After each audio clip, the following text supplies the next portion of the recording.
We cannot afford not having access to the data. We can save lives, we can stop diseases, we can save money, we can do this tomorrow.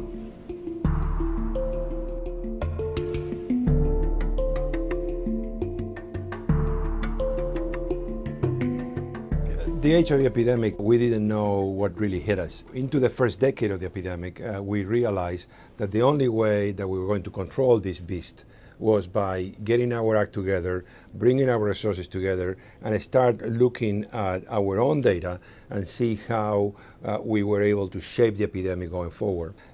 Using our data sets, we were able to bring in everybody that we knew was infected with HIV and attached to our program, offer them this new form of treatment, and within a matter of, I would say, 12 months, we saw that morbidity and mortality have gone down by about 80%.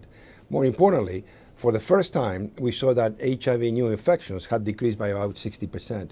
If we didn't have access to the data to monitor the outcomes of our intervention and to actually adjust it as we went forward, we would have missed the boat completely. We face multiple challenges. The problem is that our data, the data that we need to access to understand the many levels of impact that HIV treatment has, is compartmentalized in various silos throughout the system.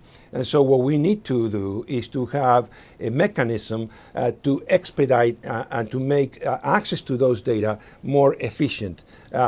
We cannot have it so that Julio Montaner has to negotiate access to each piece of data every year, again and again, as if it was yet a new request, when my program actually has a mandate to optimize access to treatments for people infected with HIV in the province. So simplification of the access is a number one priority. Equally important, we need to reassure our communities that privacy will be addressed in the best possible way, and we have the tools to do that. We need to realize that the elements that are needed for this to happen are in place already. We're not asking for any additional massive investment, new dollars. What we're saying is let's break the silos, let's strengthen the privacy protection, the anti-stigma and anti-discrimination legislation so that we can all together make the best with the resources that are already available. We cannot afford not having access to the data. It would be unacceptable. I think it would be negligent to even conceive a world where we don't have better and more efficient access to the data.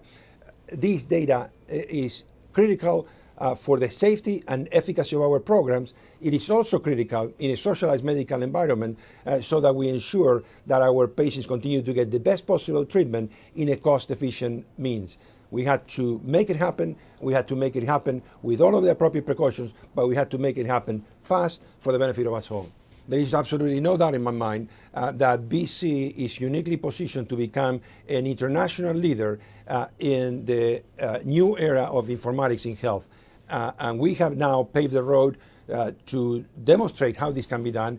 We can use this template to apply it to many other conditions, and in doing so, BC can become a center for excellence on bioinformatics today.